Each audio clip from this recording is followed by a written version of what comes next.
नियोजित नियमित बीपीएससी और विशेष शिक्षक साथ ही शिक्षा जगत से जुड़े तमाम प्रकार के अधिकारी और भाव को अभिनंदन। टुडे न्यूज में आप सभी का स्वागत है।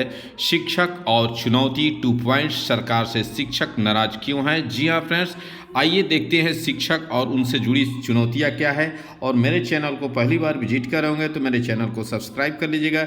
वीडियो हेल्पफुल लगेगा तो लाइक शेयर कमेंट कर दीजिएगा। जी हाँ फ्रेंड, और निश्चित ही आप पहली बार विजिट कर रहे होंगे तो चैनल को सब्सक्राइब कर लीजिएगा।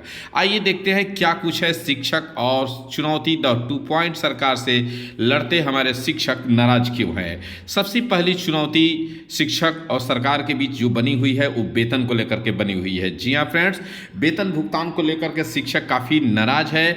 चुनावी प्रक्रिया मतलब करीब होने के बाद या उनको आदेश के बाद कहिए, शिक्षा निदेशक के पत्र निकलने के बाद भी डीपीओ डीओ साहब भुगतान जिला में नहीं कर पाए।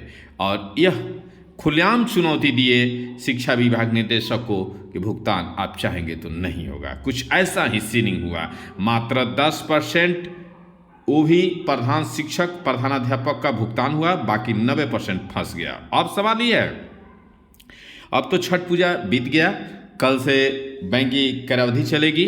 अब देखना है सरकार के बीच और शिक्षक के बीच चलने वाली चुनौती और रस्साकसी क्या चलता है। वहीं विशेष शिक्षक का सैलरी फिक्सेशन किया जाना है और सैलरी फिक्सेशन में एक बड़े एरियर का भाग है। इस एरियर भाग का भुगतान किया जाना है। इसको लेकर उपस्थिति है। अलग अलग जिला में, अलग अलग प्रखंड में कई प्रकार के बयान, कई प्रकार के बीओ डीपीओ साहब के कह सकते हैं आदेश, उसके बावजूद शिक्षकों के सैलरी फिक्सेशन विशिष्ट का नहीं हो रहा है। तो सवाल है कि विशिष्ट 1 2 3 4 5 शिक्षक जो बने हुए हैं लगभग 1 लाख एरियर लेकर पड़े हुए हैं और इस वक्त उनका सैलरी फिक्सेशन किया जाना है। कुछ जिला में प्रक्रिया आगे बढ़ी है, लेकिन यह कहानी 2% तक सीमित है, यानी 98% अभी फिक्सेशन की प्रक्रिया बाकी है। अब रहा बात कि शिक्षक और सरकार के बीच ट्रांसफ़र को लेकर है कि रीओपन ट्रांसफ़र कब होंगे। तो ये निश्चित हो गया है कि चुनाव बाद ही ये प्रक्रिया होगी, इससे पहले प्रक्रिया संपन्न होने वाली नहीं है। ट्रांसफ़र की प्रक्रिया अनवरत चलने वाली प्रक्रिया होगी, जैसे कि कह सकते हैं कि सरकार ने जिक्र किया है। लेकिन यह चूंकि चुनाव था, ऐसा शिक्षक मानते हैं कि इसमें प्रक्रिया तो आई, क्या यह प्रक्रिया आगे तक टिकी रहेगी, ये एक बड़ी चुनौती होगी। हालांकि इसका इंतजार करना होगा। अब रही नियोजित शिक्षक।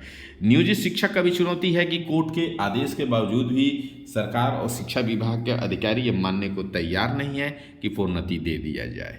जी हाँ फ्रेंड्स, और नियोजित शिक्षक अभी पुराने प्लेटफॉर्म पर ही टिके हुए हैं। हाँ, ये सत्य है कि हाथ में आने वाली सैलरी में नियोजित शिक्षक सभी शिक्षकों से आगे है, लेकिन अगर तुलनात्मक तुलना किया जाए तो अब शिक्षक पिछड़ रहे हैं जो नियोजित है, क्योंकि 7वें 8वें वेतन आयोग काफ़ी पीछे ढकेल देगा। वही फ्रेंड्स, बात करें एरियर को लेकर के, तो एरियर की एक बड़ी राशि जब तक आवंटन नहीं होगा, यह एरियर राशि का भुगतान कैसे होगा, ये भी एक बड़ी चुनौती है। और रहा बात प्रधानाध्यापक वेतन विसंगति में आकर अटक गया है। अभी कंडीशन ये है कि एक ही कक्षा में, खास करके 1 से 5 का मैं बात कर रहा हूँ, और इसे पहले बात करिएगा जो हाई स्कूल के प्रधानाध्यापक है, वहाँ से मैं तुलना नहीं करूँगा चूँकि वो निकल चुके हैं।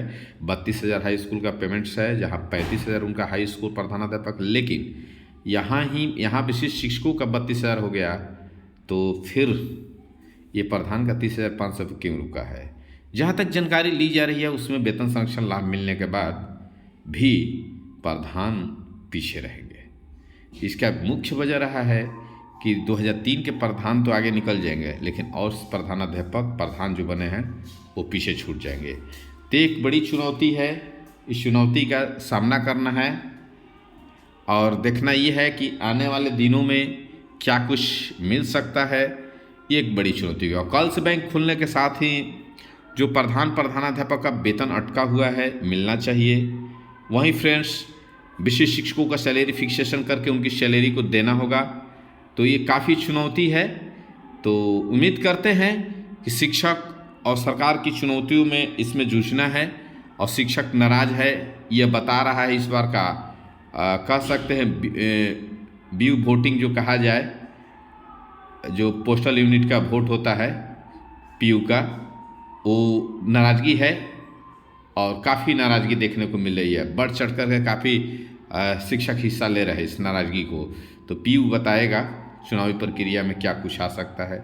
लेटेस्ट अपडेट में आप बने रहे, इसके लिए थैंक्स। और वीडियो हेल्पफुल लगता है तो लाइक शेयर कमेंट कर दीजिएगा, और हमसे निश्चित तौर से नए जुड़े हैं तो फिर से सब्सक्राइब कर लीजिएगा। Thanks for video watching.